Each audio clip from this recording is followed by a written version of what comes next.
सिद्धू पाजी नमस्कार। सिद्धू पाजी के शादी होने के बाद आदमी हंसता खेलता गुलाब की तरह होता है, लेकिन शादी होने के बाद मुरझा जाता है।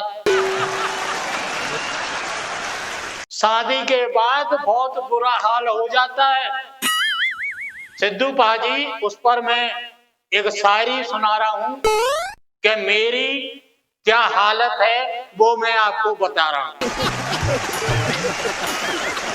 कि शादी के बाद कभी इसकी पना ले, कभी उसकी पना ले, तूने अपनी जिंदगी कर ली तबाले।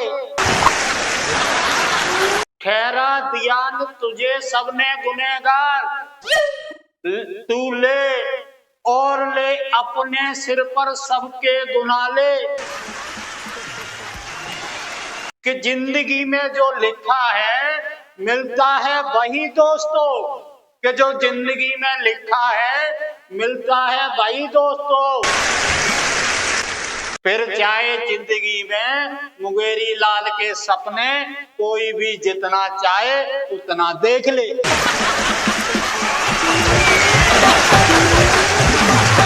और सिद्धू पाजी, जैसे सिगरेट पर लिखा होता है कि सिगरेट पीना हानिकारक है, शराब की बोतल पर लिखा होता है कि शराब पीना हानिकारक है।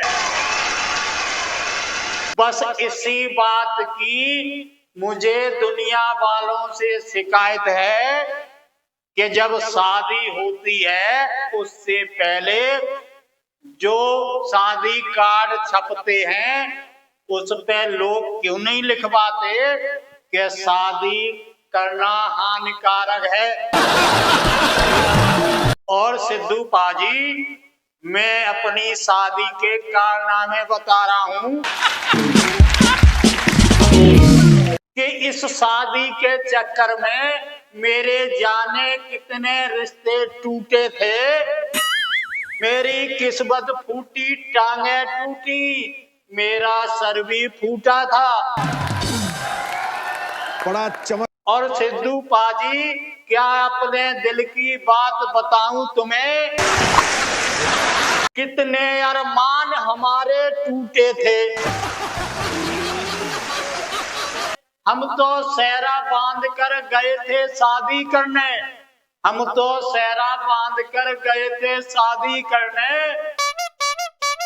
पर कन्यादान लिखाकर वापिस छूटे थे।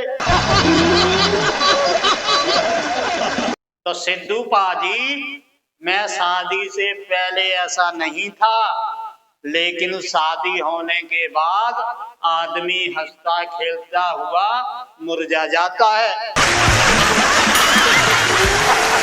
अगर कोई तूफान भी आ जाए तो मुझे छूने से डरता था। मेरे ही कुछ अपने लोगों ने ऐसी कहानी रच डाली। बहुत कोशिश की मेरे दोस्तों ने मेरी हस्ती मिटाने की, बहुत कोशिश की मेरे दोस्तों ने मेरी हस्ती मिटाने की। जब उनका कुछ नहीं बस चला, वो मेरा कुछ नहीं बिगाड़ सके, तो उन्होंने मेरी शादी करवा डाली। क्योंकि वो बड़े ही समझदार और चालाक थे, ये सारी बात को जानते थे कि भगवान तो किसी का खुदा होता है और जिसका कोई नहीं होता है वो सिद्धू पाजी शादीशुदा होता है। मैंने बेसुरे राग को ही सरगम बना लिया। रिश्तों में जब मैंने गमों की भीड़ देखी तो मैंने अपने गम को ही बेगम बना लिया। और सिद्धू पाजी, कि इंसान के जीवन में दो महिलाओं का सबसे ज्यादा विशेष योगदान होता है। नंबर 1 माँ और नंबर 2 पत्नी।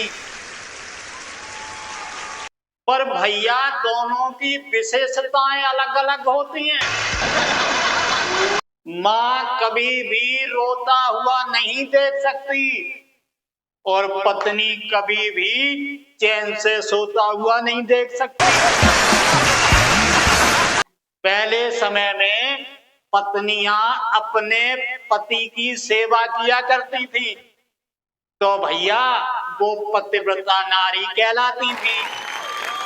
इतना सत्यता होती थी कि जो कह देती थी वो ही काम पूरा हो जाता था।